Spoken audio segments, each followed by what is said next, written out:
Give your target market that product that they are wanting, and the only way you can do that is knowing who it is and what they want. So trying to get the Census Bureau and get all the information from the Census Bureau, having a company analyze traffic and how much traffic is going over there, how much visibility your business has, all of those things. That's kind of what we talked about yesterday.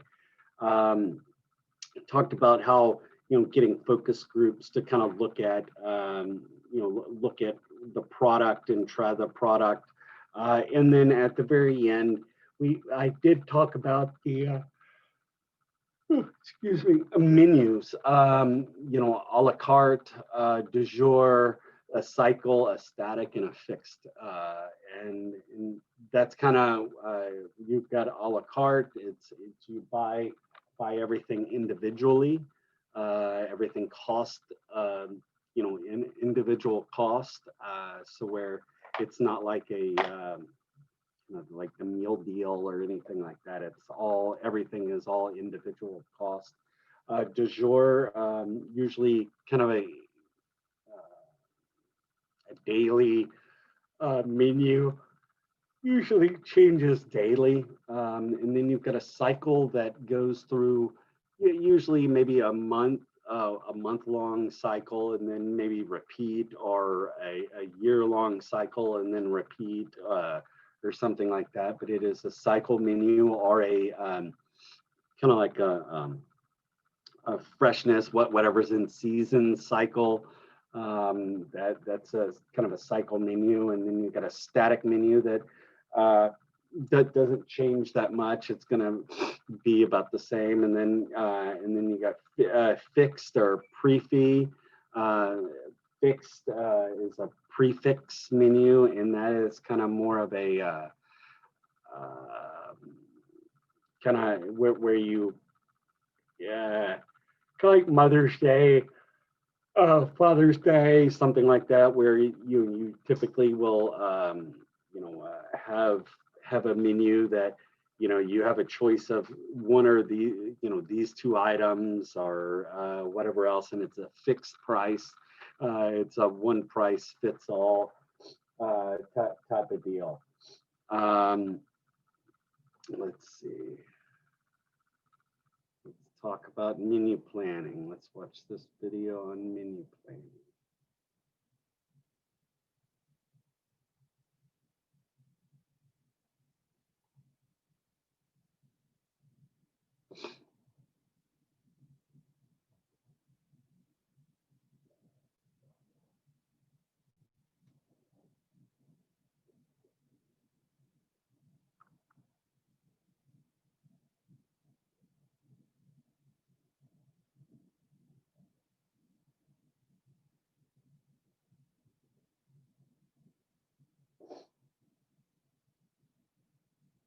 Chef, there's no volume to it.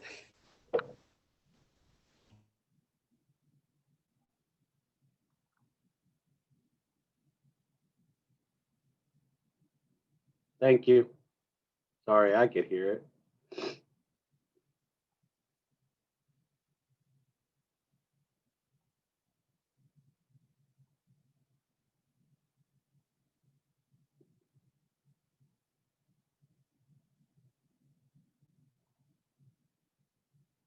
Let's try this again.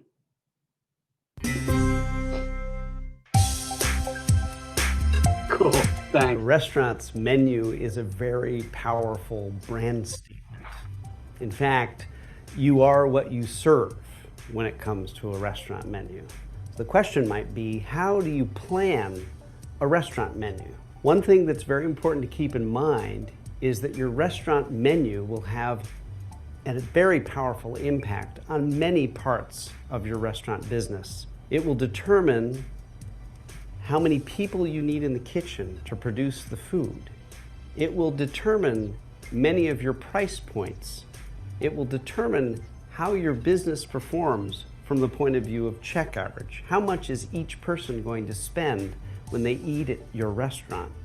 And you have a lot of decisions to make when you plan your restaurant menu to make sure that it delivers what you want it to in terms of your idea, in terms of how you want the restaurant to feel for the guests and for your staff. One of the first questions you're going to ask yourself is, how does a restaurant menu embody my idea for my restaurant? If you want to have a Southwestern cuisine restaurant, well, pretty obviously you need to have a menu that delivers that kind of food.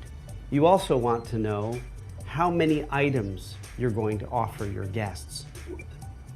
Will you expect them to order a la carte, individual items from the menu, or will you expect them to order what's called prix fixe, or a fixed price menu, where they spend one price for multiple courses?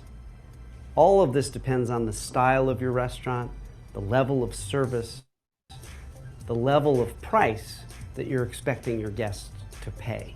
When you're working on your menu, it's important to start asking yourself, what is the guest going to think when they see this menu? They may see your menu online. They may see your menu for the first time when they sit down in your restaurant. What are they going to feel? What are they going to think? Are they going to say, ooh, I want that? Or are they going to be overwhelmed by too many choices? Does the menu make them feel comfortable? Does it make them feel excited? Does it make them feel bored? Does it make them feel overwhelmed? How does the guest feel about the menu and the items on it? Also, what does the menu say about your concept of food? Do you provide seasonal ingredients? Or are you the kind of restaurant that's serving asparagus in December? Do you serve local produce? Or do you serve everything under the sun? It's very important to think like a guest when you're planning a menu. What are the choices I want to make? What are the choices I want to have? And how are they going to affect my enjoyment of my meal?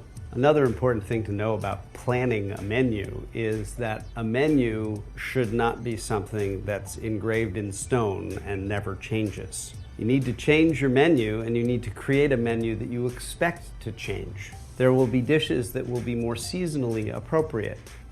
You're not going to sell a lot of beef stew in August in New York City.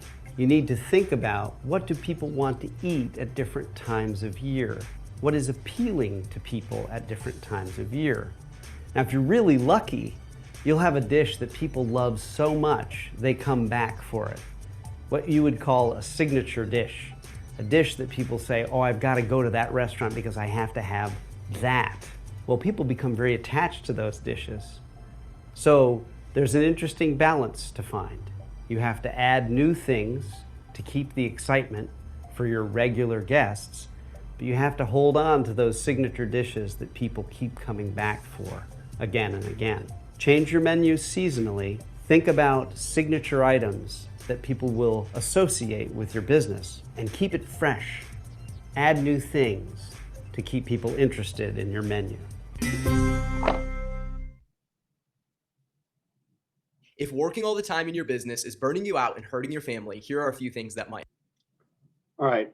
So, keep it fresh, keep it stuff that people want on the menu.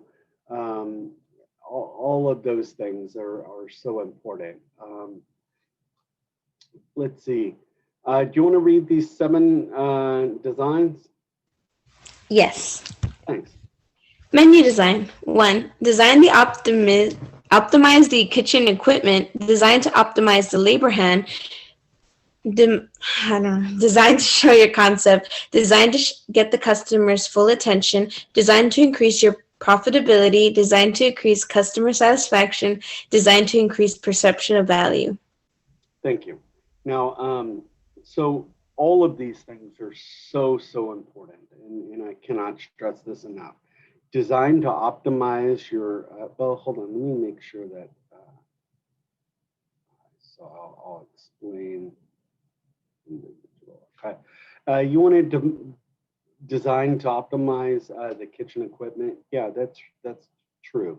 What that means is you need to make sure that if you're going to have one grilled item you should have multiple grilled items. You shouldn't just have one item that's grilled, because it would be just not financially feasible to have a grill, buy a grill, to have that space for that grill in your kitchen, and you only are using the grill for one item.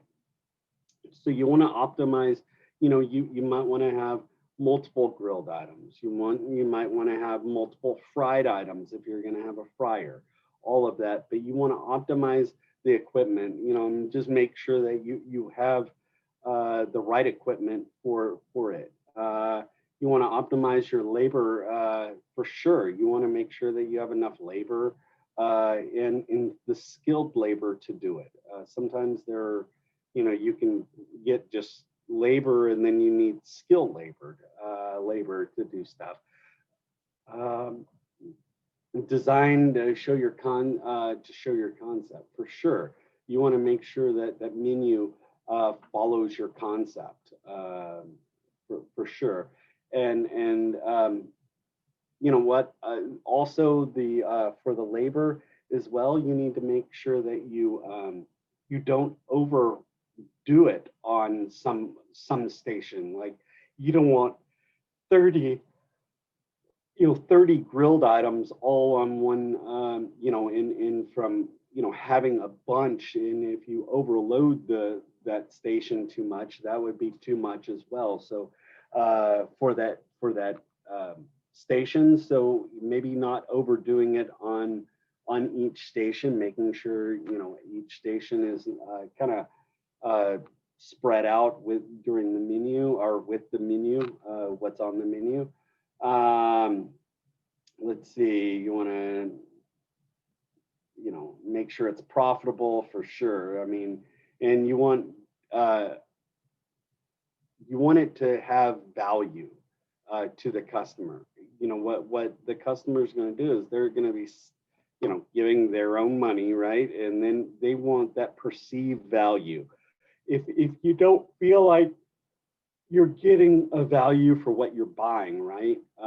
Then you are going to feel like you're getting cheated out of it, or the money that you're getting, the product you're getting is not worth the money that you're spending. So you need to make sure that it is a perceived value for the customer. So that's important. We design a restaurant according to the menu for sure. You need to design the menu or design the restaurant according to the menu, and that's why it's so important to have a menu before you actually design a kitchen. You can and the dining room. For example, let's look at this. I'm not sharing. Or am I sharing now? Y'all see this picture? Okay. So where the door is here, let me see.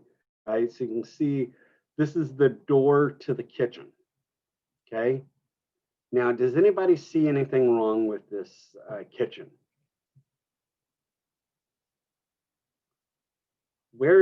So there's only one way in, one way out.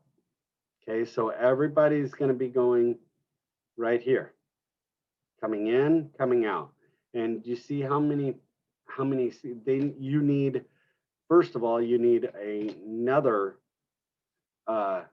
door, I would say, for the other traffic. And look how far this is where the line is, right? So you got the grill right here, or the stoves right here, fryers right here, all of that. So this is kind of where they're picking up the food, right? So they've got to walk from here, where my cursor is, all the way over here. So just look at the distance that they have to travel from where they pick up the food to where they walk out the door. That's a pretty good distance.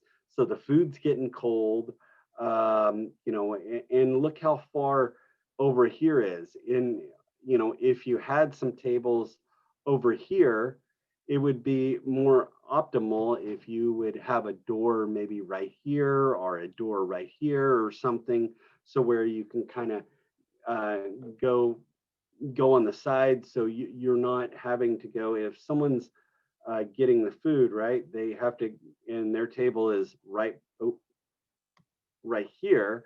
Well, they're going to have to go out here, go all the way over here and drop it off. Well, that's going to cause the food to get cool, and then it's not, you're not optimizing your restaurant in your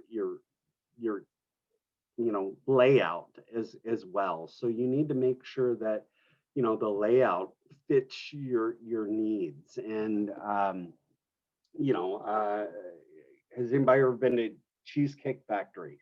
I mean, that's a huge facility. It's a huge building, and you know, you've got a lot of people, and you've got to make sure that they're the kitchen. And sometimes, if I don't, you know, a lot of times the kitchens are, you know, you just need to make sure you optimize it so where the food comes out of the kitchen, so where it's hot, ready to go. And this, I think, could potentially, um, you know, have, and this was set up wrong. I mean, you would never have the sink over here. Right in number 13 is a sink. Well, you would want that 3-compartment sink maybe way over here, scoot, you know, maybe move all of these stoves from like 34, 43, 8, and 38, maybe put kind of at it over on this side so where it's closer to the door so the food can go out faster and it'll stay warmer and all of that sort of stuff. So you've got to look at the design. And that's why I always, if anybody's wanting to um, you know, design a restaurant, you need to design the menu or find out what you want on the menu. That determines, you know, what kind of equipment you need, and then that determines where you need to kind of position everything and all of that. So it is kind of a science, and it's important to understand that, you know, food will get cold, and you have to make sure you optimize it and make sure that you're not, you know, this huge kitchen or this huge space right here. Even if I get the food from right here and it goes here, it could potentially get cool. Or you have a longer walk between in the kitchen, the wait staff does, so they can potentially drop things. Plus you have one door, one going in, one going out. You have a potential of people dropping things, breaking things, all of that. So you should know what your menu is. Menu should be designed to your target market for sure. We talked about that, right? You know, you need to design it to the target market and to the people that you are providing the service to. It is not what the owner wants. It's not what the chef wants. It's not what anybody wants. I mean, I could care less what, you know, it's only what people, your customers, your target market, that is only thing that you are trying to please is your target market. And that is what needs to happen.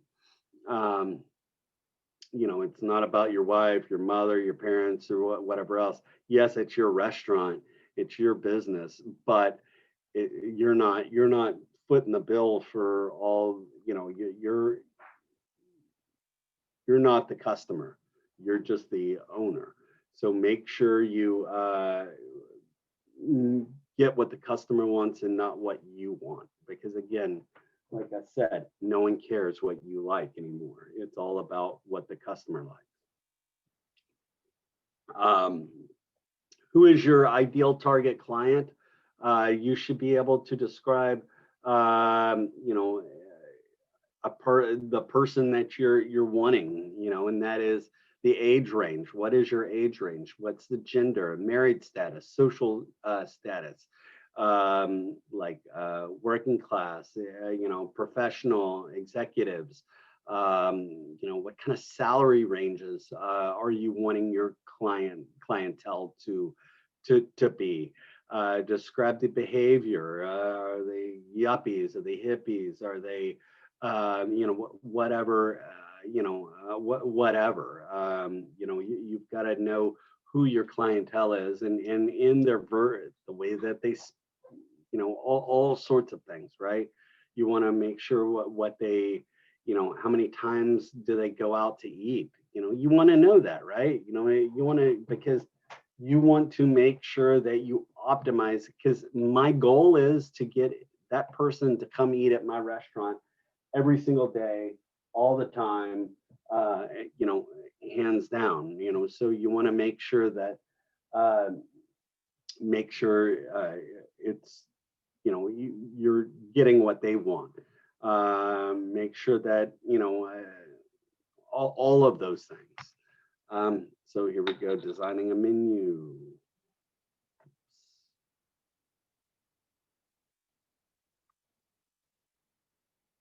Disney Plus, Hulu, and ESPN Plus now bundled together. The greatest stories and characters, the largest.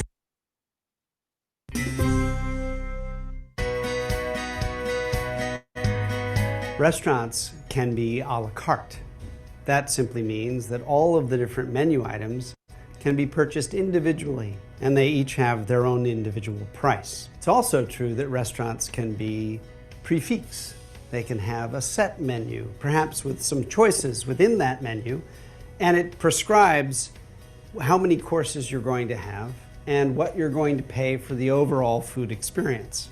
A la carte dining gives the guest the most choice. They can choose how much or how little they're going to eat.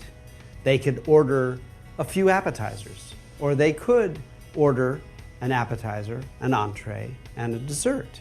Or they could order nothing but dessert. There's no prescription on how they're going to use the restaurant. They also can decide how much money they're going to spend during their dinner or their meal. In a prix fixe restaurant or a restaurant with fixed price, there's a set menu. Maybe it's 4 courses, or maybe it's a tasting menu with many courses. And that menu comes at a specific price. The tasting menu, or the multi-course menu with prix fixe, is at the restaurant's decision. The restaurant decides how many courses a guest will have and how much they will pay for all of those courses combined. Serving a multi-course menu to a guest or a tasting menu requires some careful thought and consideration. You want to have a progress of dishes that makes sense and is enjoyable for the guest. Much like a story, you don't want all the exciting part to be in the beginning so that people end up being bored with the menu as it continues. It's important to build on the menu in a way that is refreshing and enjoyable and creates some anticipation for what's coming next. Often, multi-course menus will have multiple courses before a main protein item, like an entree, that is considered the climax of the savory part of the meal. Sometimes tasting menus have multiple dessert courses that may end with petit fours or chocolates. When serving a multi-course or tasting menu, timing is critical. If the food comes too fast, the guests are not going to enjoy it. And if it takes too long, they're going to wonder what's going on and they're going to get impatient. That connection of timing and enjoyment is critical for a multi-course menu. In a restaurant, it is required that the kitchen and the dining room have wonderful communication about the pace at which a guest is enjoying their meal. Some people will eat fast and some people will eat more slowly. It's very important that a table be treated as a whole. Everyone should be cleared from each course together, and the restaurant should be able to provide a sort of wave-like progress where the table is prepared with all of the correct serviceware, The beverages are poured, and then the food is delivered. Everyone enjoys their food, and then the dishes are cleared, the serviceware is replaced, the table is crumbed, the beverages are poured, and the next course arrives.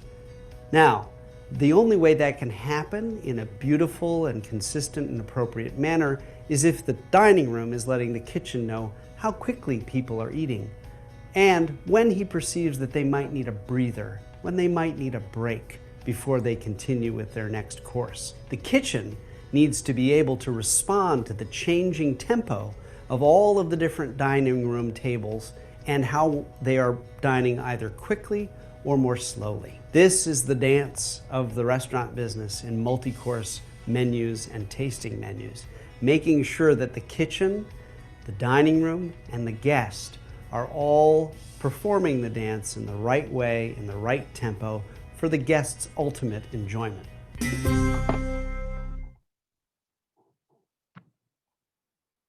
Should I skip breakfast in 20? All right. So that was, I think, very important to know, because I feel like it is a big dance, especially with your wait staff. You need to make sure your wait staff, communicates that the speed and all of that to the kitchen, for sure. Common mistakes on menu design. Do you mind reading some of these mistakes? Sure. Thanks.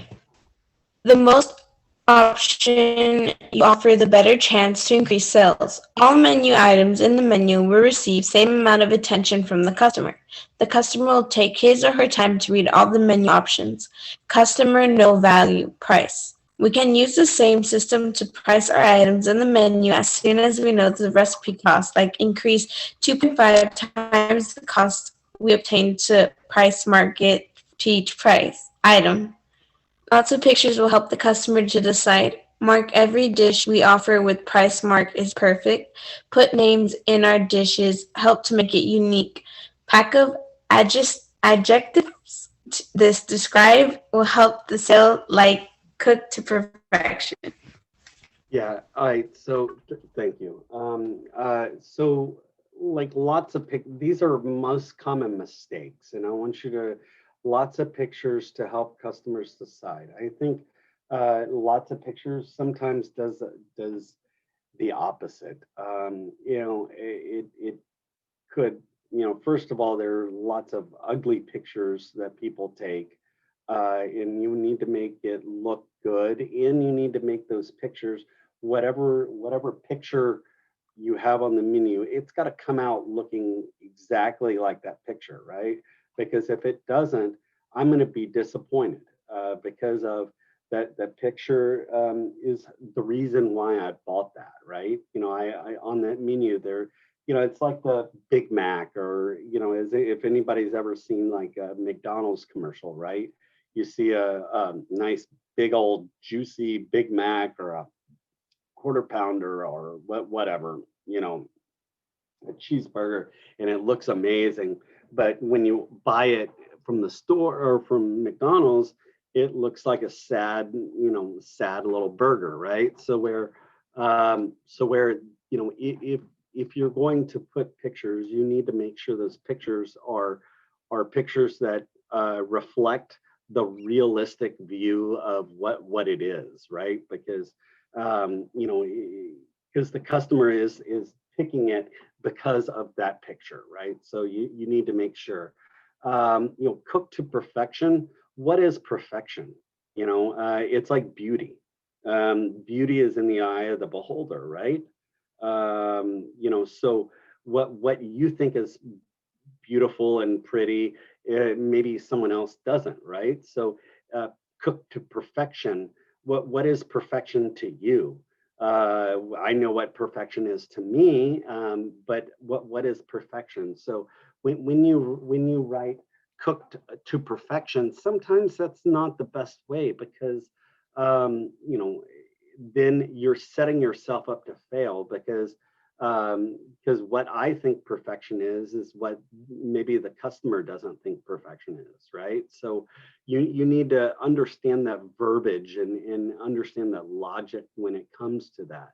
And too many items on a menu, you could give too many choices, and that could give people the opposite effect of instead of wanting more, thinking I'm going to give them lots of choices to give them more, so they can get more. Well, that does the opposite effect, and that makes them want less because they don't want to have to go through all of this. And if you're if the menu font is too small or whatever else, and you make the prices a lot larger or bold, make them bold to highlight the price. You don't want to highlight the price. You want to kind of let the price kind of fade into to other things. So you never want to like highlight it or bolden it or any of that sort of stuff. So those are some of the mistakes that you see in a menu. A well-designed menu helps people feel comfortable, right? You want them to feel comfortable. You don't want them to have anxiety. And I know I've got a wife of a friend that has really big anxiety over big menus, trying to make a choice in that fast of a time, with a waiter or waitress coming up. It can give people a lot of anxiety. So, making sure that, you're not overwhelming them, and it's, you optimize it for selling, not to confuse people, because sometimes people get confused during menu, reading a menu and looking at a menu, because it can be too much, or it's just kind of sporadically put in random places. Well, design menu makes it easy for people to eat at your restaurant, right? You want to make it easy. No one's going to want to go eat at a restaurant that's difficult, right? That's tough to look at, or tough to to make choices. People when people come to a restaurant, they want to just relax and have a good experience, and not have a anxiety ridden experience. But you want to there are some psychology kind of factors that we can kind of create and make it so where people will spend more money. We're all about trying to make people spend money, right? I mean, that's how we make our business, right? How we keep the electricity on and the gas going and all of that. So there are tricks to the trade of optimizing people, and it's how, just trying to look at how people read, how people look at things, and what excites people in their eyes, and all of that. So that's kind of what we're going to be talking about. Menu design. Designing a menu in a professional manner or method is I mean, and these are awesome, different types of menus. You have kind of a trifold, a book, or kind of many different styles of menus. So here and we're going to be looking at some menus. Here are some menus. Here's a seafood menu, a Mexican menu, Mexican food menu, and an Italian menu. Look at that. What are your thoughts on the seafood menu? I think you got fish platters, shrimp, salads, appetizers, crab, octopus, and drinks. Okay, for me, looking at that menu, that's a little weird right now. What do people usually start off with? when they order food? Start Appetizers. off. There you go. Thank you. So look, the appetizers are midway, right? You know, and I kind of understand. I mean, I think what they're trying to do is they're because a lot of people look at the middle of the menu first, and sometimes are the people's eyes sometimes goes to that, but realistically, that's kind of confusing, right? You've got you know, a platter of fish up here, but you've got the appetizers down here. You know, move those appetizers up, put the salads kind of right there, or kind of separate it in columns or whatever else, but kind of do it in a different manner. But you need to make it not confusing, and that could be a confusing to people. Oh, where I want appetizers. Like we went out to dinner last night with my for my daughter's birthday, and we went to Jack Allen's, and you know, you have all the appetizers on or starters up first, and then you know down below, or actually you have drinks up at the very beginning, all the alcohol drinks and all of that, then you have the appetizers. So um, I think it's important to make sure you have it organized correctly. And you know, I'm cool with these kind of pictures right here. I'm cool with this. This could be a little bit busy, you know, but this is kind of, I would consider this the outside of the menu, or the, you know, cover of it. It seems a little busy to me. A lot of stuff happening. Maybe not make it as busy on the front, but again, because what is your logo, and you want to make sure your logo is the main thing, and it's probably this is the logo, but there's, you know, maybe minimize that hand and talk. I mean, you've got how many, you got this taco, you got this taco, maybe get rid of that one, and just kind of make it a less crowded and less busy. Now, what do y'all think about this menu right here? It's Italian, or at least the cover of it. I think it's very pleasing to the eye. It's colorful. You know, it spotlights, it tells me, I mean, but the most important thing, when I look at that menu, it tells me that it's an Italian restaurant, right? It tells me, or I can tell that it's an Italian restaurant, what it is, you know, like the seafood place, right? I could tell, I can say, okay, I see seafood items, you know, on there, you know, that's something, you know, that identifies what it is. So anyway, these are the menus. Here we go. Here is a menu right here, the pizza menu, the one in the middle. Well, first of all, let's talk about this one right over here. I think, you know, it's kind of hard to see, but I think the you know, I think this might be a little bit busy. I think the writing might be a little off, but you know, it's not too bad. I like the front cover. This right here, out of all the designs, which menu do you like better? The first one, the second one, or the third one? I like the third one. I think it's a little more of a um, I think streamlined a little bit more. I like the colors, and I like the middle one. You know, I like these two. This one gets with all the kind of the fonts. You've got to be careful with the fonts. The only problem with this, again, I think maybe the dollar. Well, first of all, I don't like the dollar amount, like how they put the big old 12 right there and huge, and then the 99. And I would make it the size that it's right here, like the 6 wings. I would turn that 12 into a smaller font, because you don't want to go, hey, it's this amount of money. You want it to kind of bleed into it. You don't want it to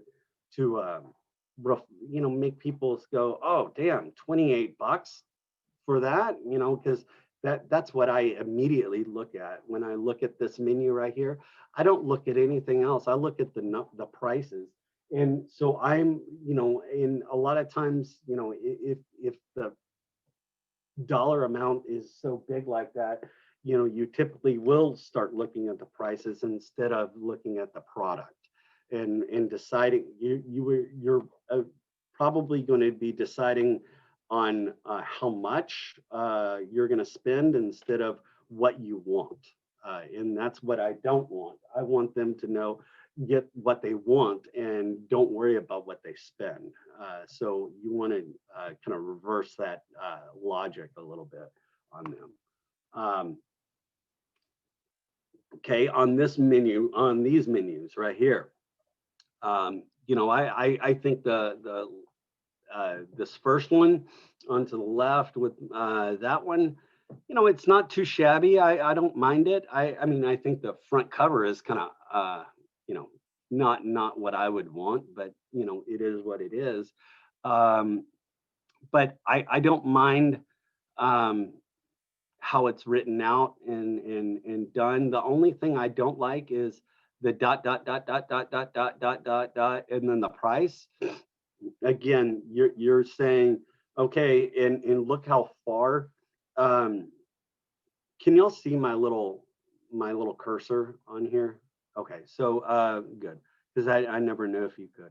But so with it being so far away from the product, my eye usually will look at the prices a lot more, and I'm going to make more selection with the.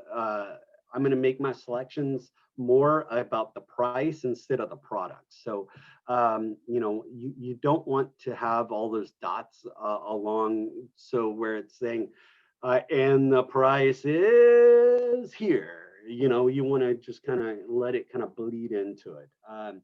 I think the middle one, it's you got soups, entrees. You know, I think it's all, I like how they're using the boxes. Do you see this little box right here to identify, to make your eyes go over to certain items?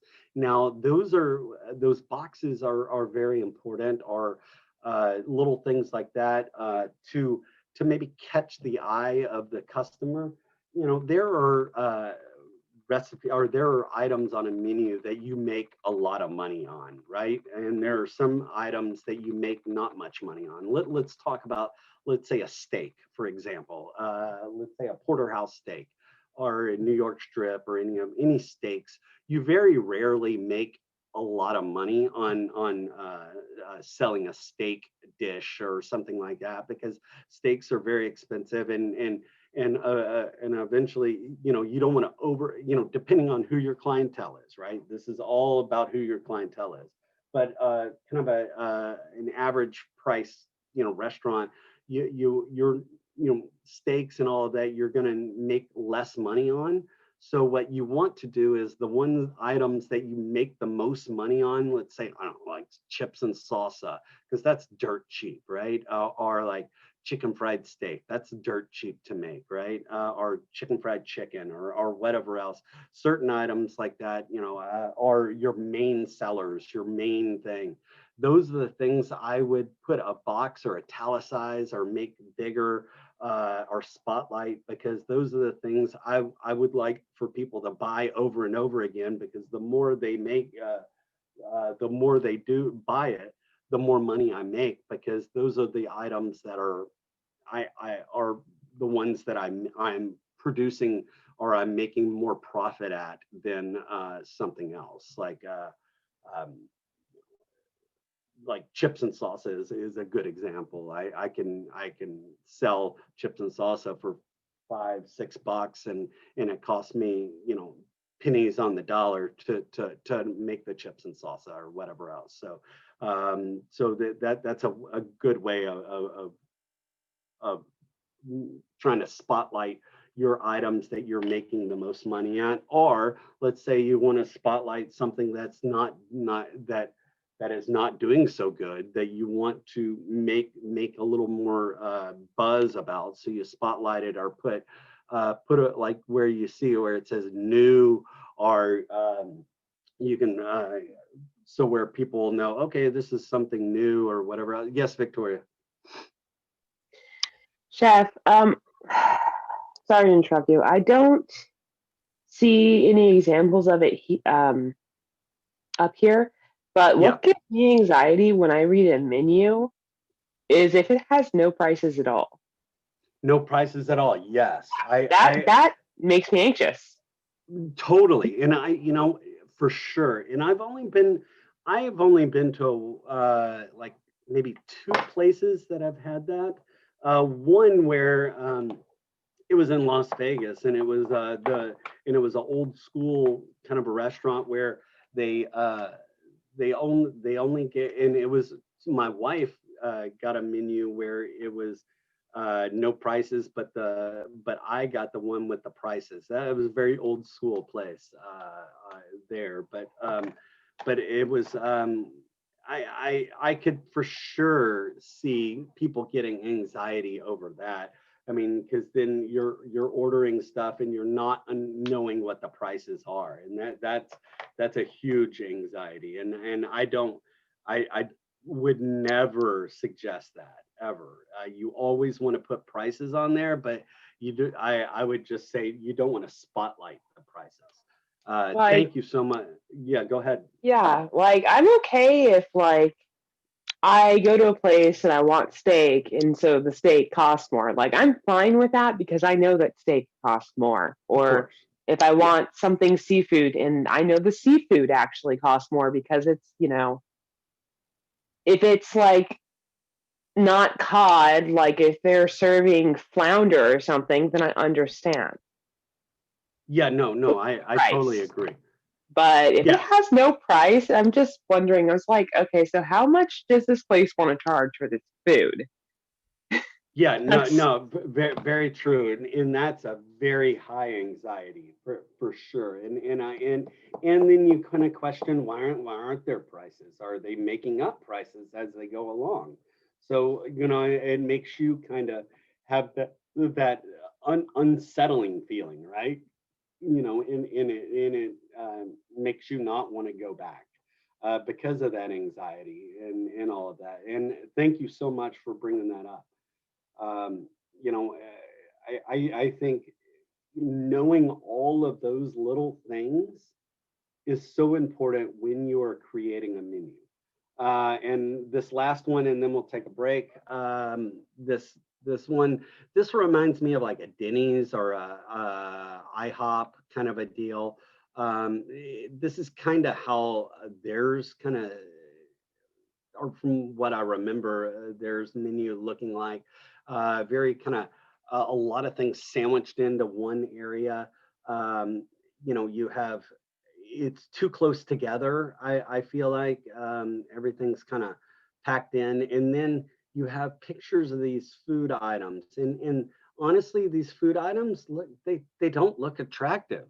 I mean, it just doesn't do anything for me. I mean, I mean, it's just, if you're gonna put something in there, make it look sexy, make it look good, right? Make it look the part, and that just doesn't do it for me. Plus, you need to make sure that if this is how you have it, you need to make sure there's a picture of this for your employees to look at when they make the food. Because if it doesn't look like this, because a lot of times people are going to look at this dish, and if it doesn't, or look at the menu and see that picture, if it doesn't if you don't carbon copy it, and it looks like a sad little piece of a gyro or a sad French dip or whatever else, then I'm going to be disappointed. I'm going to go, what the hell, bait and switch kind of a deal. They showed me this, but they gave me this. That's not what I ordered. I ordered what this picture looks like, right? So you got to make sure that people don't feel the bait and switch kind of a deal. So just remember that. On that note, let's take a 10-minute break. See you in 10 minutes.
Guys, give me 1 second and let me finish up doing the attendance real quick and I will get started.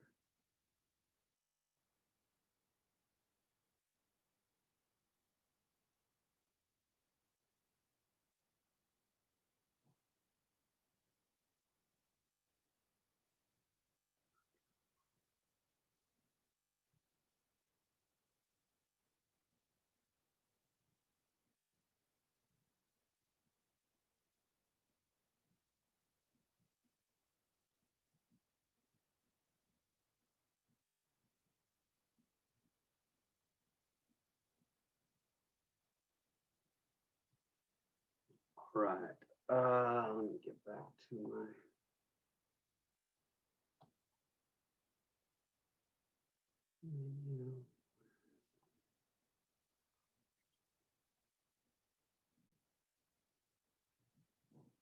All right. So. All right, here's a couple of menus right here. You know, the bid, let's see, barbecue house, you know, that's not too bad. You know, you know, that's not too shabby. I don't mind that as much. You got, you know, but again, I think they're, because these are the steaks. I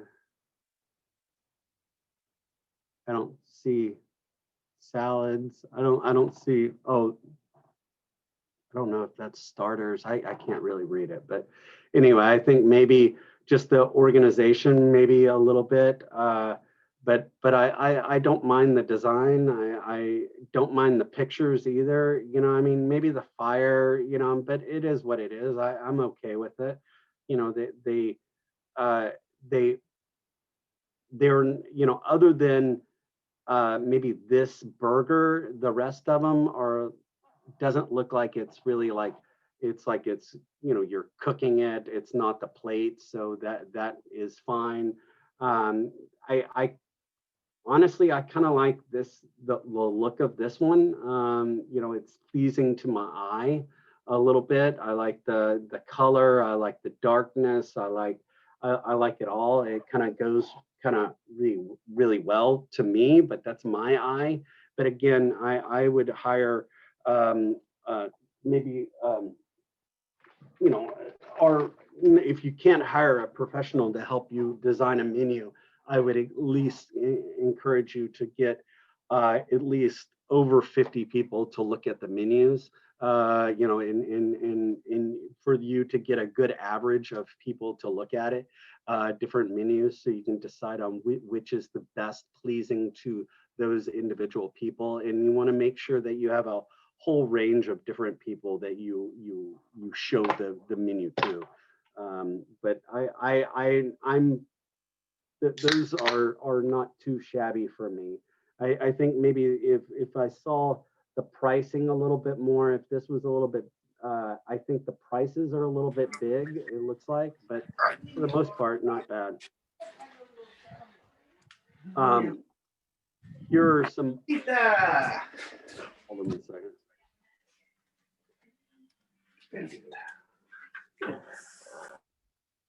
Um, so here's a couple of other ones right here. You know, usually if you go to Asian food place or someone like or like they do bowls or pho or pho or whatever you want to call it. You know, a lot of times they use pictures to identify what it is. You know, sometimes that's good, sometimes it's bad. Again, it but it kind of helps people decide a little bit. But again, you need to make sure that they're current pictures, make sure they're pictures that make it look good, not just random pictures that just are ugly. You know, and if it's something that you know people don't understand, like a banh mi or like a banh mi, it's a you know a sandwich or whatever else, and maybe a good description, a good descriptive. Hold on a second. Um,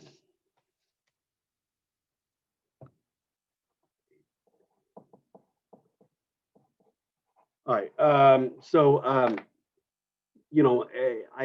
You know, those things, they will help, but they take up a lot of real estate, right? I mean, those pictures take up a lot of real estate on your menu. So, sometimes, it's good to have pictures, but maybe too many. I think this is too many pictures, and you don't need a picture of you know, a, a few things. So, maybe make it less pictures. And this is a little too much, too focused in on one plate or whatever else, and all of that.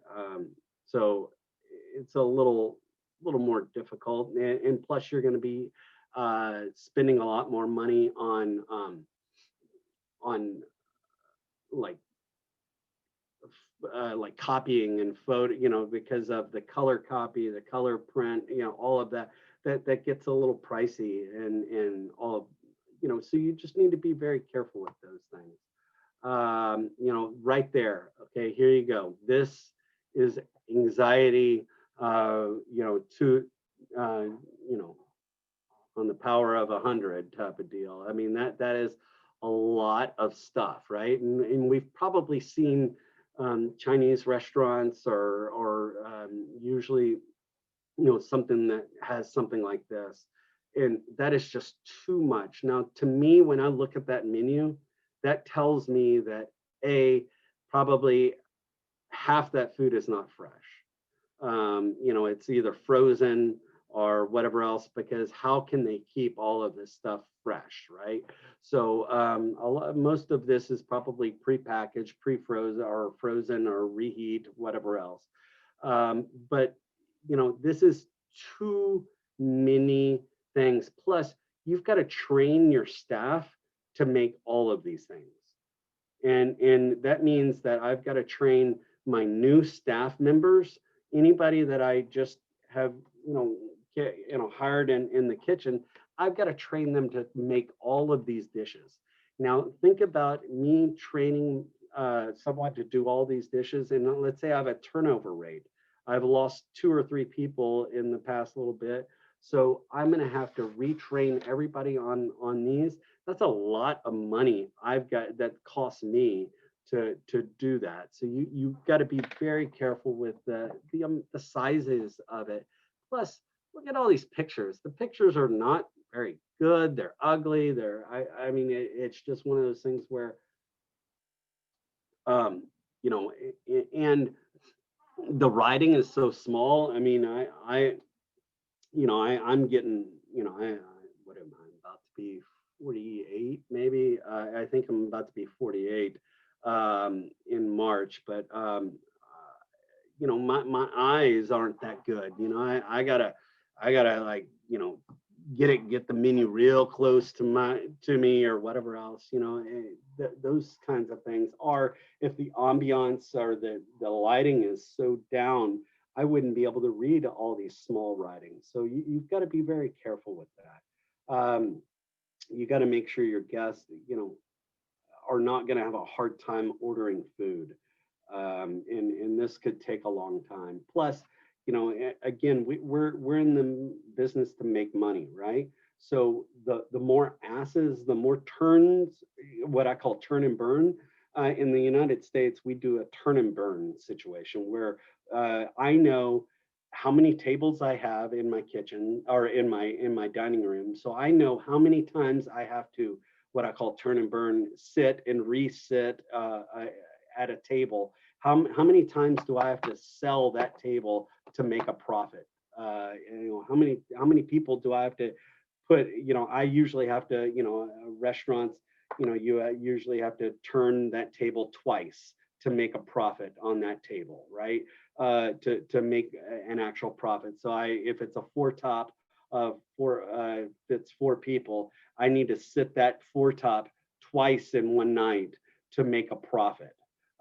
So that means every table I need to rotate. So the longer it takes my customers to make a decision, the longer they're going to stay, then the longer it's going to take to get someone else for me to clean that table and to get someone else to sit there to make a profit. So Typically, you have to turn, most restaurants have to turn the tables at least 2 to 2.5 times, sit people 2 to 2.5 times on the average to make a profit on your dining room or whatever else, depending on your expenses and all of that. But again, hard to read. The text, the text is so hard to read. It's not spaced out properly. Or if you have text that looks like cursive writing, or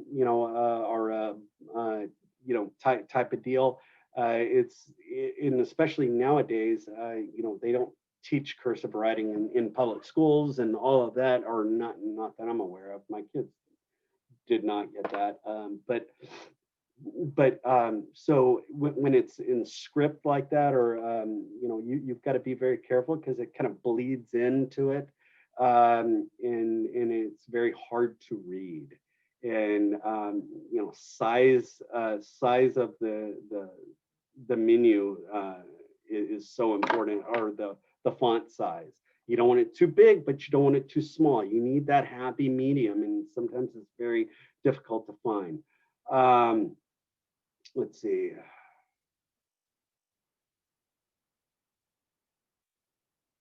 All right. A little bit of psychology. Do you mind reading this? Of course. The eye scanning patterns. Most designers still believe that the natural trajectory of the eye goes from top right to bottom left of a page. Restaurant owners try placing their most valuable items on the top right spot, hoping people see it first and order it. However, from recent studies, it is evident that people also read some menu like they would a book, starting on the upper left and moving to the right. But then they can jump the attention to the right upper side of the text page. There is a pattern in a way we scan menus for sure. Thank you. All right. For sure, and I'm gonna show you how it's done. Okay. A lot of times, if it is like a book fold, you unfold it, and the eyes usually go from 1, 2, 3, 4, 5, 6, 7. So that's kind of, and how typically the eyes scan a menu, and so if this is how most people look at menus, you don't want things right here. You don't want things right here. You want to make sure that the items that this is kind of where everybody scans, and that's kind of where you want to kind of optimize your menu and put things where people are going to look at it. Do you mind reading this? Is that all right? How long customers take to read menus. It is said that an average customer spends only 109 seconds to scan through the entire menu. Hence, a menu has minimal time to make a positive impact. For this, designing a menu in a way which has clear and bold section headings, effortless dish finding titles, and using more visual techniques or eye scanning techniques become essential. A restaurant menu designer would know what portion of the menu is the hottest spot in terms of profit. A tip for vertical layout menus is that customers usually scan through such menus looking at the topmost and bottommost menu items. Hence, you should place your best sellers on these spots if you're designing a vertical menu. Thank you. All right, so 109 seconds. So you've got to make a good impression in that 109 seconds, right? So you've got to make sure that in those kind of in that little bit of time, you've got to make sure that people understand where things are, and bold, make it bold. Like, here's the fish items, here are the grilled items, here are all the pizza items. Have bullet points so where people can go, okay, here it is, instead of having to search for it. So I think that's important. Using color also. Color is very important. as well. It brings reds, blues, greens. Those help make you feel good, kind of a deal. Feeling of your appetite. It makes you feel good, calming kind of a deal. So you want to make sure you manage your colors properly. You don't want I do you mind reading the second where it says however, starting with however? However, you don't need to stick only to red and blue. Another approach can be to select colors based on your target audience and also to match with the theme of your restaurant. Since different colors have different psychological effects on potential customers, you can set a mood according to your cuisine with restaurant ambiance and menu design alike. Thank you. So making sure you set the mood, and you want to also make sure that the colors match whatever you're putting in your menu. Make sure it doesn't clash with your ambiance or with your colors in your actual facility. So it is very, very important to make sure you look at all of these things, because honestly, you bring people into your business. You spend all that time to get people to get in your restaurant, right? And then you've gotten that hurdle. You pass that hurdle of getting people in your restaurant. And the sad thing is when they open up that menu, they decide if they want to come back or not because of, is it chaotic? Is it priced right? Is it what my target market wants, right? And that's important as well, to make sure that it fits every angle of what I'm trying to do. And my angle is to make sure that I give my target market, or the people that I want to provide this service to, the most pleasing experience around. So that's kind of our goal. What do you think about this color right here?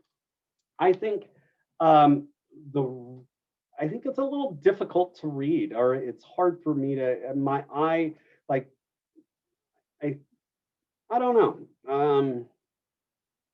What is y'all's opinion on this color of this design, It or of needs this menu? another color or Yeah, I something. think I think this red, this kind of, it's hard to read. I think it's hard to focus in on for me. But again, who are you looking for? I mean, again, it's who your clientele wants and what your clientele wants. And my suggestion would be, and this is kind of what like these companies usually do, like uh, focus groups or whatever else. They find your target market, right? They find out, okay, who is your target market, and then they get these focus groups to come in and look at your menu and talk about it and see if they like it or if they don't like it, and then you kind of tailor it to the needs of your uh, the individuals. So just making sure. I had a person that did red a couple of blocks ago for their menu that they made. They did it red, but they used gold. Uh, uh, they they had kind of a goldish color font for type. It was the hardest thing to read, and it actually kind of messed my eyes up a little bit. So you've got to be very careful with that. You've got to be careful with colors. It can totally turn people off. Oops. Let's see. Do not. Let's see. Da, da, da, da. Using photos. Again, I've already kind of beat that dead horse, but just make sure that the photos look the part and they look good, and you don't want to use a lot of them. Other way, let's see. Did I skip? Do you mind reading this slide for me? Are you okay with doing that? and gives me a Yes. little break on talking for a second. Thank you. Effective use of special elements. Generally, all menus have specific information about each product that is on it. The name of the product is given and a short descriptor below about the preparations and ingredients behind it. You could take your restaurant menu design one step higher by providing additional information that adds value to your customer dining experience. There are different ways to approach this. For instance, consider you are a restaurant that has to tie up with a gym, or your target audience is health-conscious people. You could include the calorie value of each item, which would act as a helpful insight about the nutritional value of the meal for the potential customer. Thank you. All right, so exactly. So if your target market is more of a health base or health conscious, go ahead, put the calories, put the fat, or put the whatever your people your target market is looking for. Target to them, focus in on them, because if you try to focus in on everybody, you're not going to be doing any good service, because you don't have a plan. You're not targeting it to somebody, you're targeting it to everybody. And usually, and no matter what, if you're trying to target to everybody, people are not going to like it, because they're not going to know what you are. You don't know who you are. You're a restaurant without I would say, a soul, in a way, of not knowing who that restaurant is. And I think that's very important, to know who your restaurant is and what they're looking for. If you're if you've got a bunch of vegetarians, if your group is a bunch of vegetarians, make sure you focus in on the vegetarian food, or whatever else. Just make sure you target your audience. And I cannot, and if you can't get anything out of this whole entire class, if you don't get anything out of this class, I hope you get out of this class this one thing. You've got to make sure you focus in on your target audience, and those are the people that are going to keep your business open, and keep your restaurant going. So you need to focus in on your target market. And I'm I mean, here's I'm cool with this menu. You got, again, maybe salads and appetizers, they need to be moved up. But what they're using that little psychology of where, and I'm going to go back. Okay, here's that number 1, 2, 3, 4. Now looking at that right there, and then coming back over here, you have one, so you've got the appetizers kind of where people look. But the issue is a lot of people look up, try to go want the appetizers up here. So you're trying to do a little psychology and moving things around. But what I like is I like, the cow, the tomato, the chicken, the fish, that little, well, they use the tomato. I would maybe try to do like maybe a lettuce, or something like that, a head of lettuce or something like that. But maybe the appetizers, instead of a bread, maybe do something else. But those are great, because if you don't know the language, or if you're having or whatever else, you can identify, okay, here's a cow, so this is going to be the beef, or this is the chicken, or this is, if you had a picture of a pizza, that's all the pizzas. So it kind of gives you an idea of what, where things are. And I like this right here, this little box that kind of makes my eye go to it, kind of makes me go, oh, okay, there we have it. There's something bullet that you want my eyes to focus in on, because if this box wasn't there, it would look and feel a little different, because it would just be kind of packed up. And I like that.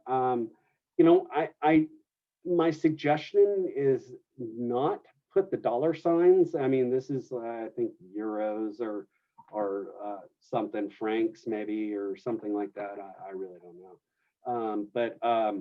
But I wouldn't put the dollar sign on there because again, you're going, hey, here's the big old dollar sign instead of in maybe even not putting, um, you know, the change, maybe put the change in a smaller, make it smaller.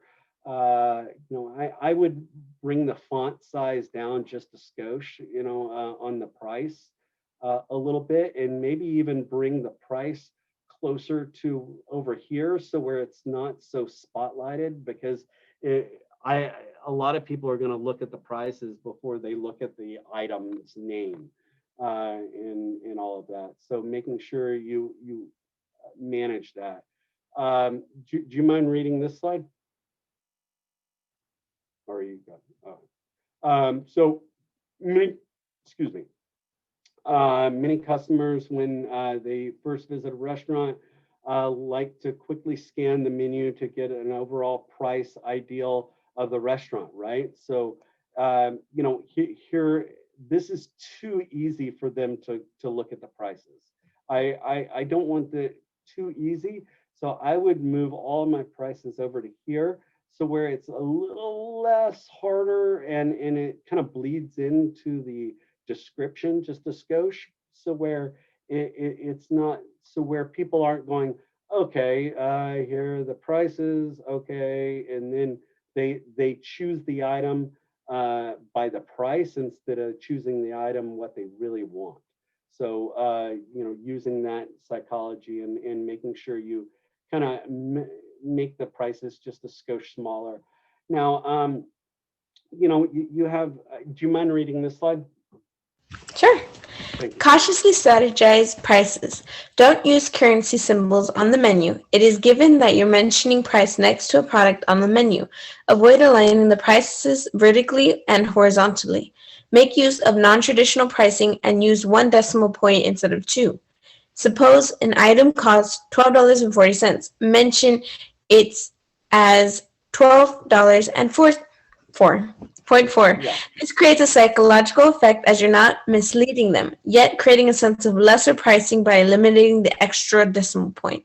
Also, use a slightly subtle tone of colors and typography for pricing. If your menu text is black for the item, use a gray shade for the prices.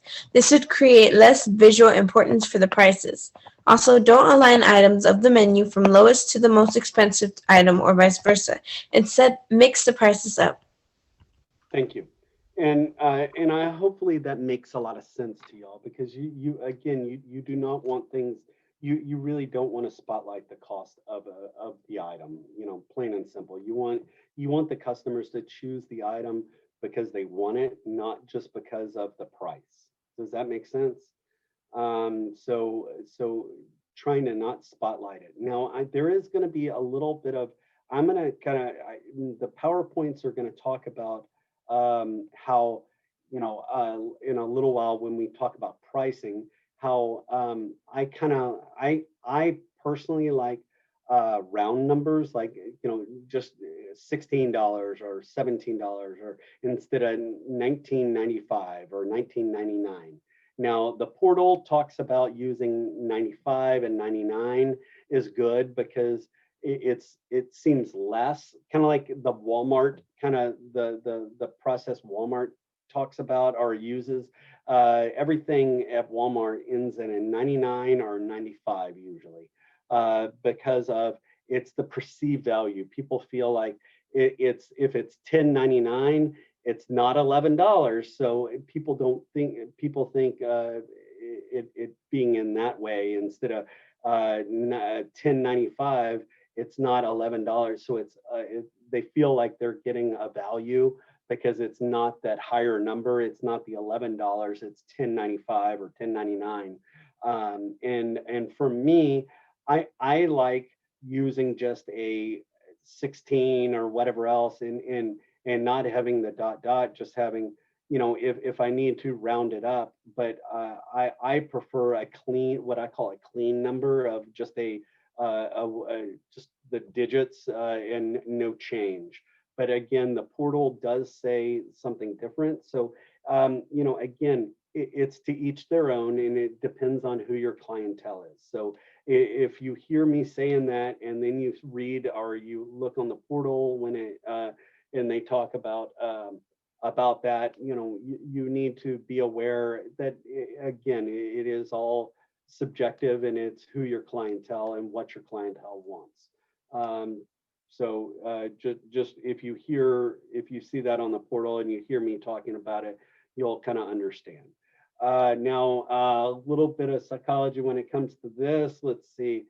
I do not like the red numbers, for sure not, because that spotlights the price, right? I mean, oh, you've got $16 or whatever else. I see the prices before I even looked at the item. I looked at, when I looked at this dish, I looked at the prices before I looked at the spicy lobster. I just saw $19 and I was like, oh, okay, then what it is, spicy lobster. You don't want to do that because then you're judging the price to the product, right? You want them to just look at the product, not having to judge the price and see if it's a value for them. Because again, we're in this to make money. So all the prices are not, you want to make it value, but you do need a profit. And so I don't prefer that first menu. And plus they do all the dot, and they basically are, a flashing neon red sign saying, hey, look at these prices, look at these prices. And the middle one, what I would do is I would move the price, this price over to here where kind of my cursor is, so where it's not all aligned straight up and down.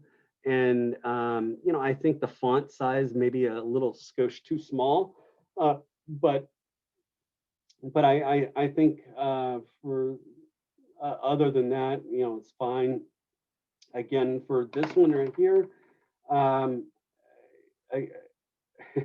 it's the pricing is so far away from here. It's you're going to scan the prices before you look at anything else. So and I hope that you are, the next time you go out to a dinner or go out to eat, or you're looking at menus, you look at the menu for what it really is now, and look at it and go, oh, that's a poor design or whatever else.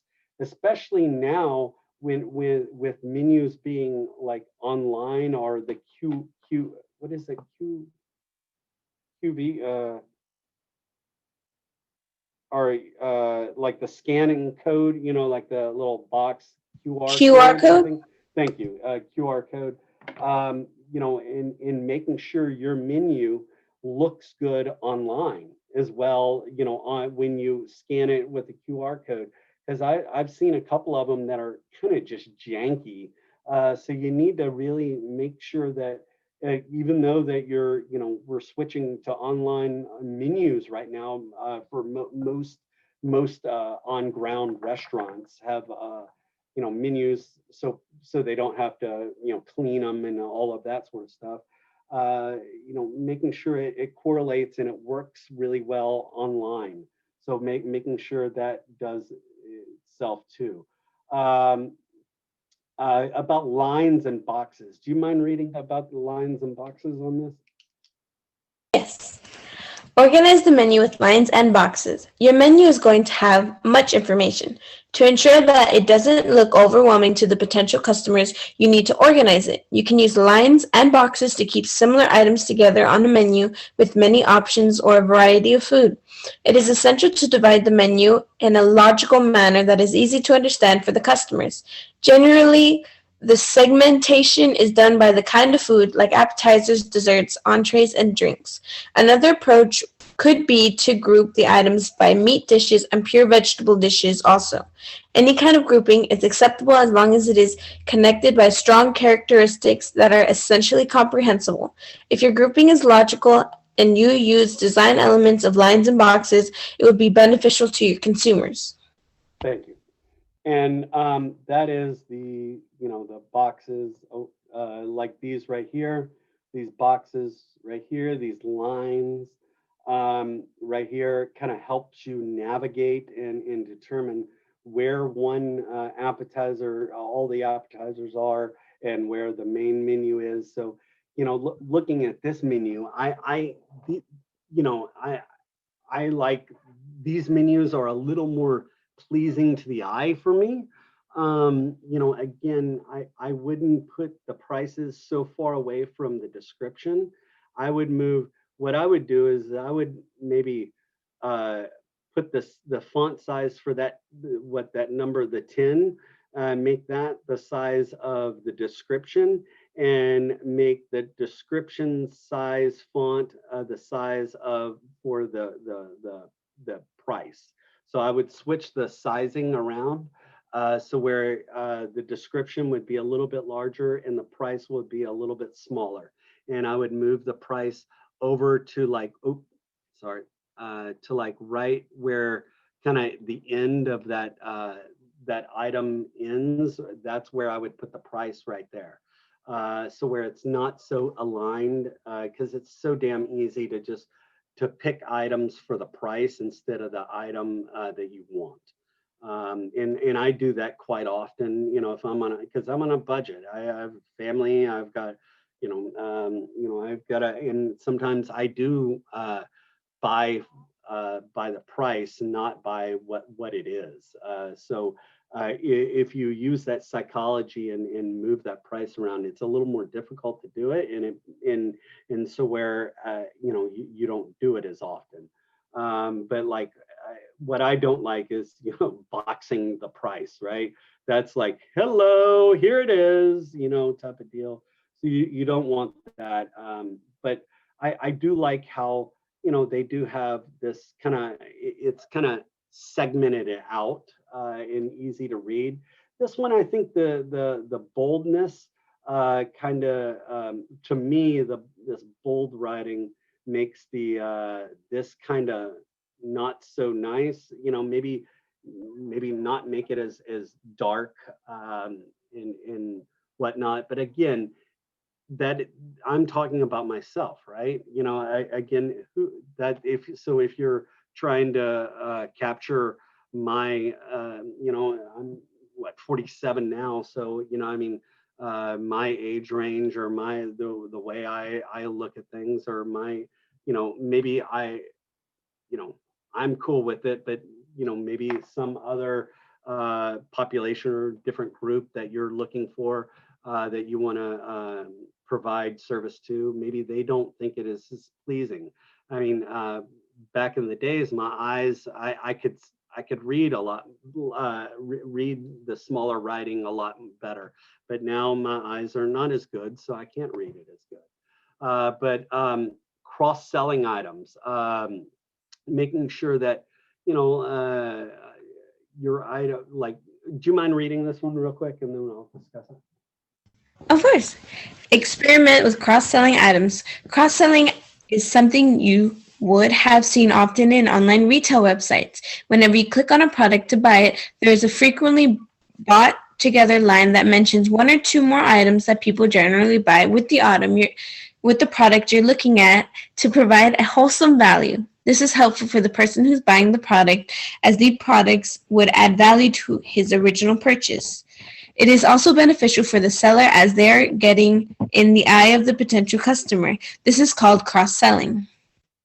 All right, so like, for example, like a salad, for example, like a Caesar salad, go ahead and put a thing that says at the bottom, to add shrimp, it's this cost, or add chicken, it's this cost, or whatever else. Cross-selling from one item to another. You've got a grill and you've got grilled chicken, so why don't you be able to make that Caesar salad so where you can have a grilled chicken Caesar salad or a grilled shrimp Caesar salad or whatever else. So instead of, so where you can optimize the so where if someone wanted to add that, make it so where they can add that. And you can make more money by just selling that, adding that shrimp. I mean, how many times have you heard, could I substitute this for that? And then they say, well, it's going to be a little extra cost. It's going to cost a little bit more. It's going to be $1 extra. Well, that's the cross selling, and you're trying to kind of like the value meal in a way, kind of a deal. Let's see.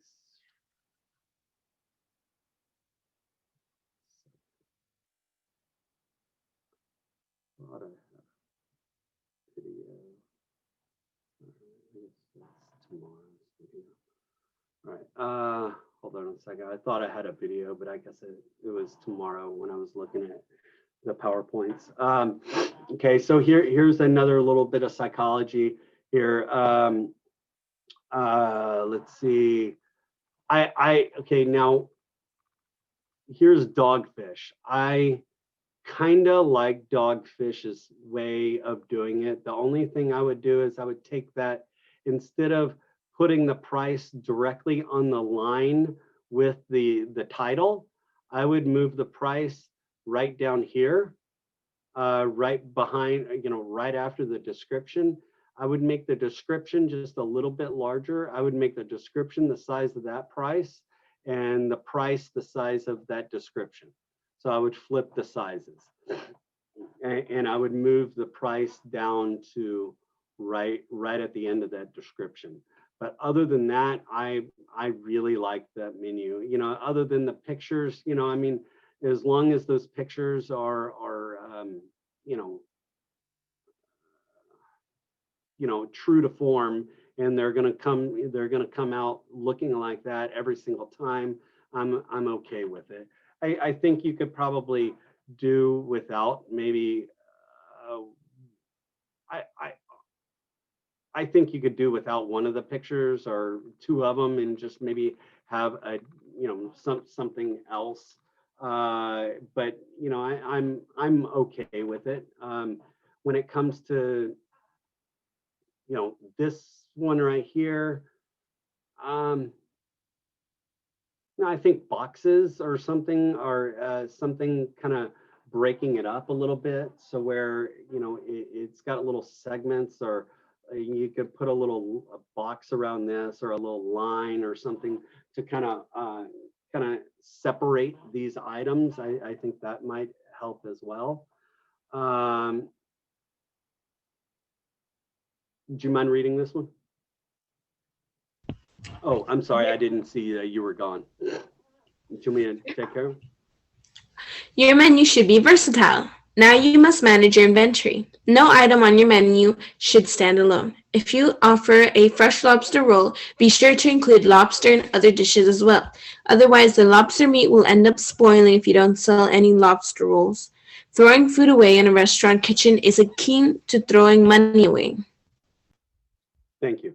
That's a good example. If you're going to have, let's say if I'm going to have chicken, I'm going to have chicken soup, because I'm going to buy a whole chicken, right? So I'm going to probably make chicken stock for my soups. I'm going to have, I'm going to have chicken wings on my appetizer menu. I'm going to have maybe chicken tenders or chicken satays. I'm going to cross utilize everything. So where if I don't sell one thing, if I have leftovers, I can make it something else. Kind of like, let's talk about our HEB or any grocery store. They will. HEB makes their own roasted chicken, right? They have their own roasted chicken. Well, if they make too many roasted chickens, what they do is they sell a chicken salad, and they use that chicken from the roasted chickens, whatever they have left over at the end of the night, they turn that into a chicken salad and they resell that. So where they're not throwing away that chicken, right? They're utilizing it, they're capturing that price in somewhere else. So, if, I mean, a lobster or shrimp, let's say, the lobster, if you could sell it whole, right? You could sell it in a lobster roll, and then you could use the shells and a little bit of the meat to make a soup. So you're total utilizing everything. So that is so important as well. Stay within the law. Make sure if you say it's farm raised, by God, it better be farm raised. Or if it's wild caught, it better be wild caught. Like the people get into trouble with salmon a lot of times because if you say it's wild caught salmon, it needs to be wild caught. And if it comes out saying it's a farm raised, that's truth in advertising, and you can get you could have lawsuits and legal actions against you depending on what it is and how bad the severity. But you don't want to trick people, because if people feel tricked, then they're not going to want to come back to your restaurant. I've seen that happen. People say it's red snapper, red snapper fish, but it's really black drum. It's in the same family, but they're different types of fish. So if you're going to call it red snapper, better be red snapper instead of black drum.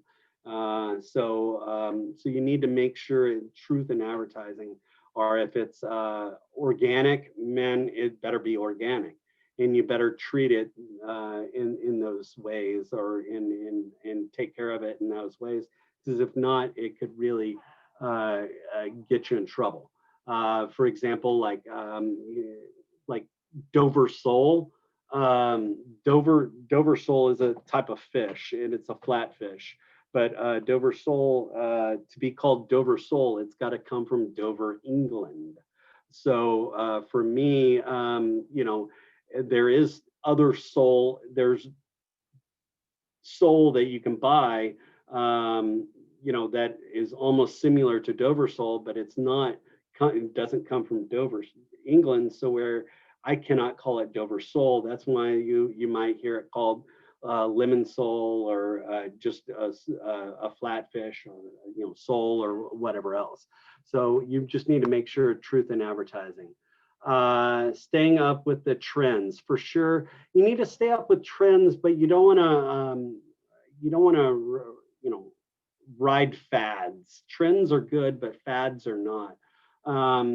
Fads will come in and out. Trends, gluten-free,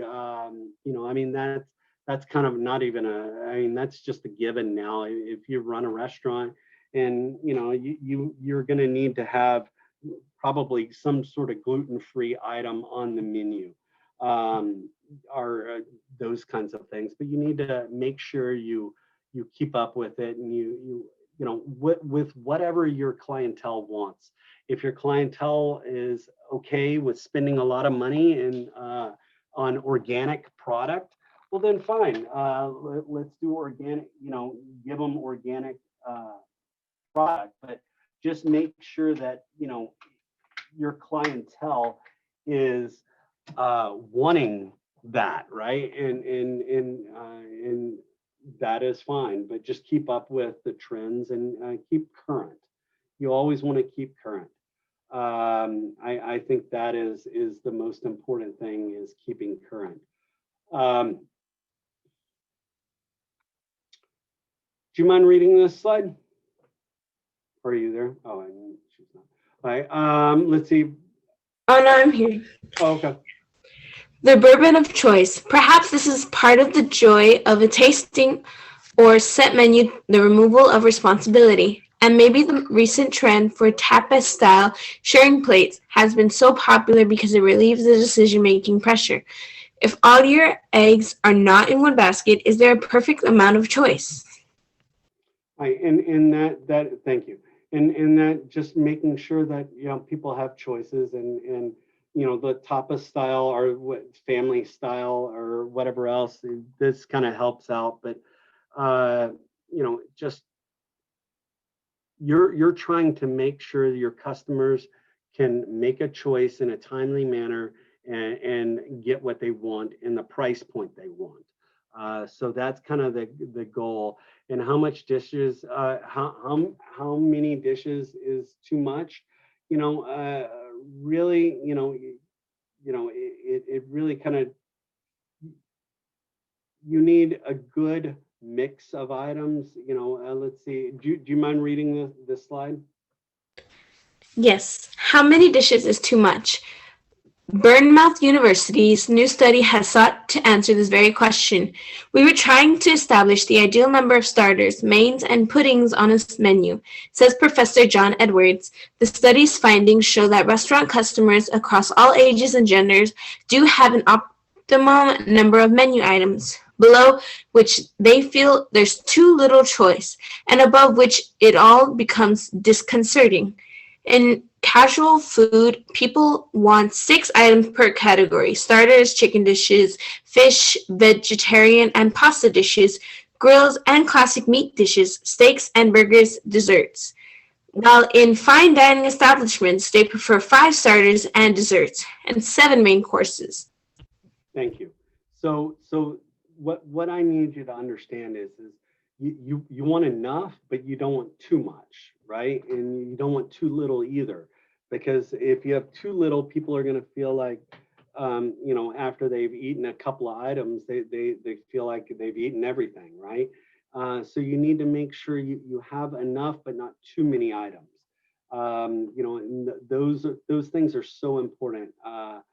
To make sure that you do in maybe even trying to get people in the door by uh, you know buy one get one free, or for example, like what's uh Chili's, don't they do like a $15 for, and you get, this and this. You have a kind of a prefix menu, and that's kind of their prefix menu, and it kind of gets people in the door. Or getting people like for like a kids menu, or not a kids menu, but what would get me in the door when my kids were younger would be, kids eat free when you buy an entree, a main entree. And that was great because I could, bring my in basically both my kids would eat dinner for free as long as I bought 2 entrees, right? So that got me in the door, and that was kind of the hook that got me in. And then with that, I would be more willing to maybe get an extra drink or get a dessert or something, because I feel like I'm getting a value. So that's kind of the hook that gets me in, or priming the pump, that kind of deal to bring people into the facility, and to make people feel like they are getting a value for their money. Decision, less is more, guys. Give you want to give them, not you don't want to give them so many choices where they're just floundering and they just feel like, I mean, honestly, I think I've gone to Cheesecake Factory maybe once, maybe or twice, and the times I have, are the times I remember.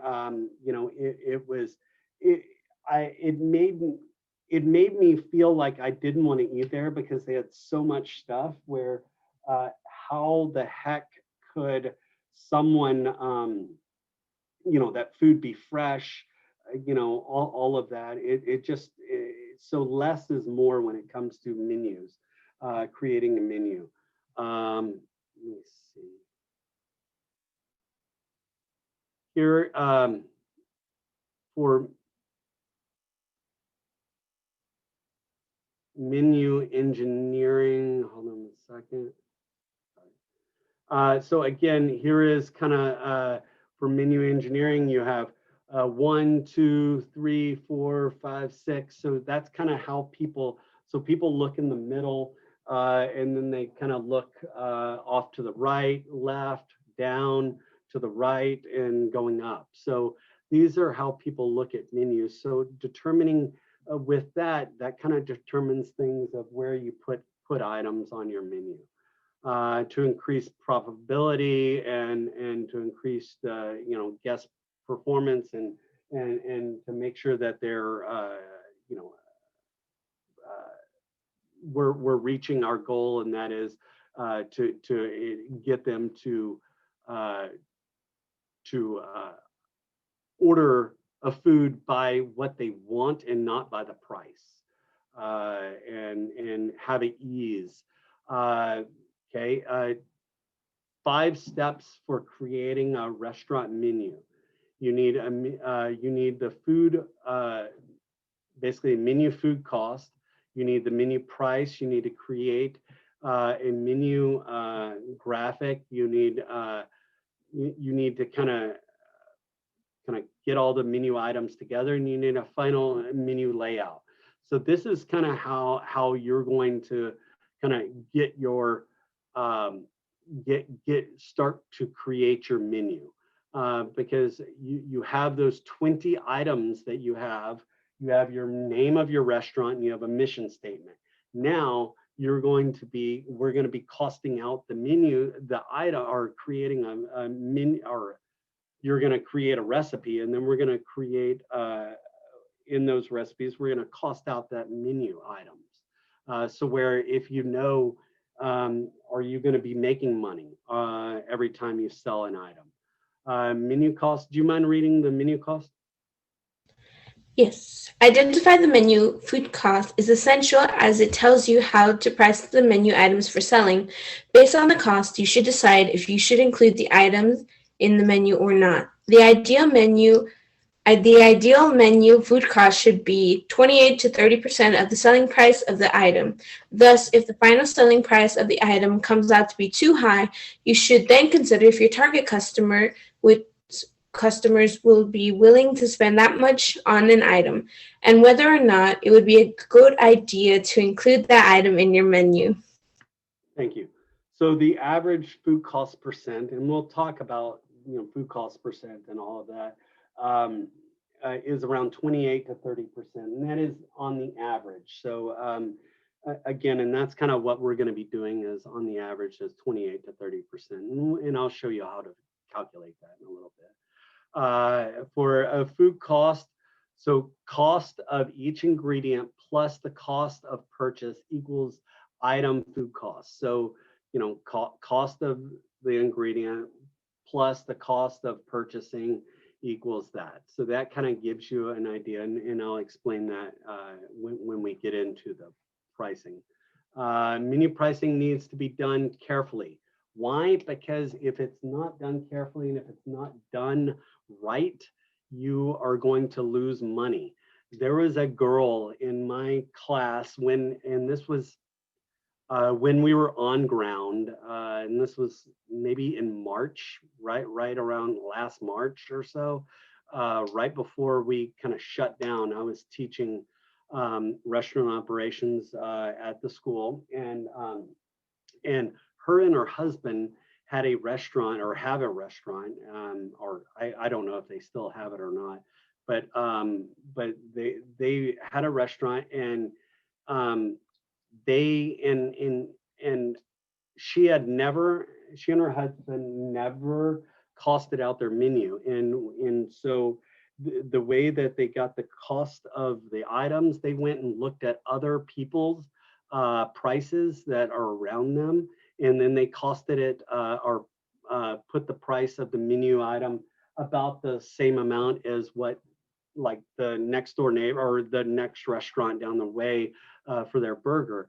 Well, we found out that they were using a little more of a more expensive ground beef, and then probably the people that they got their price on, because when we costed it out, they were losing 25 cents every time they sold a burger. Every time they sold a burger, they were in the negative 25 cents. So that is so important to decide. You cannot keep up, what I call keep up with the Joneses or keep up with your neighbors or whatever else.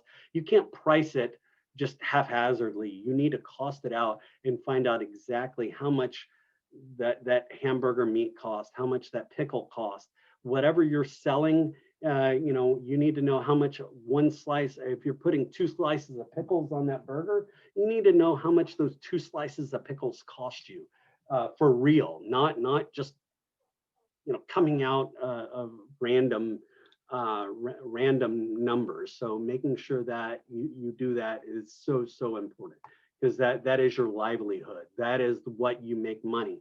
If you don't add money to that, let's say if I'm selling a burger for the cost of the burger is $1.50 to make. Well, I need to sell it whatever it costs. If I sell it for $4, I need to make sure that all of this adds up to if I sell all these items or whatever else, I still make a profit, because I still have I've got to pay my gas bill, my electric bill, my alcohol, all my like TABC certificate, or TABC licensing and all of that. So all of, the pricing is so important, because that what determines if you are going to be making money or not. Now, you have different types of menu items, or items that are on the menu, like your star dish, and you've got your puzzle, your plow horse, your dog. These are items that are things that are on your menu, or menu items. Like if something like a dog is like something that sometimes it's not the most popular item. It just kind of sits there. It really, you don't get many people to order it. So maybe you might want to get rid of that dog, but you have some stars. Your stars are the ones that you sell the most, but the plow horses are the ones that you make the most money, and they're consistent every single time. So you need those plow horses, you need those stars. The puzzles are the ones that you don't know which, if it's going to be a dog, if it's going to be a plow horse, or whatever else, but you're kind of deciding, and you don't know if you're going to be if that's a popular item. And sometimes you need to you need to get rid of the dogs and have more plow horses and more stars. But you're always going to have an item on a menu that's not selling. You always have that. And that's where when you need to address those situations, and if it's an expensive item that's not selling, that goes bad every time, maybe I need to change it or remove that item. Here you go. Do you mind talking about this? Stars. The stars on your restaurant menu are the ones with high profitability and high popularity. The stars on your menu should be highlighted and promoted to ensure maximum sales. Plow horses. Plow horses are the dishes on your menu which have low profitability and high popularity. Since these are frequently ordered items, you can club them with high profitability, low popularity items and sell them in combos. There you go. Thank you. And do you mind reading puzzle and dog? Puzzles. Puzzles are the menu dishes which carry with itself high profitability and low popularity. These items can be promoted through specials, server recommendations, and combo offers. Your chef can also be innovative and experiment by reinventing and renaming the same dish. You can also try repositioning the puzzle menu items close to the popular items in the menu to increase the sales. dogs. Dogs are those items on your menu which have low profitability and low popularity. It is always suggested to remove such items from your menu as they don't just contribute to your profits. It is also difficult to maintain the inventory of these items as they are likely to perish if not consumed within their expiration date. Thank you so much. And I know that was a lot, so I appreciate it. But those are the things that you need to be aware of. And menu, creating a menu and going through these menu items are so important. This was not. This is not for you, so don't worry about it. That was for my other class that I was doing. All right, so that is it for today. It is a lot of information, but tomorrow we're going to be and talking about menus and all of that as well. Let me stop sharing. Any questions, problems, concerns? Everybody good? Peace out. Be safe. It's nasty out there. Stay safe. Take care. Have a good Y'all have a day. great day. Bye, guys. Bye. Bye. See you later, sir. See you, man. Have a great day.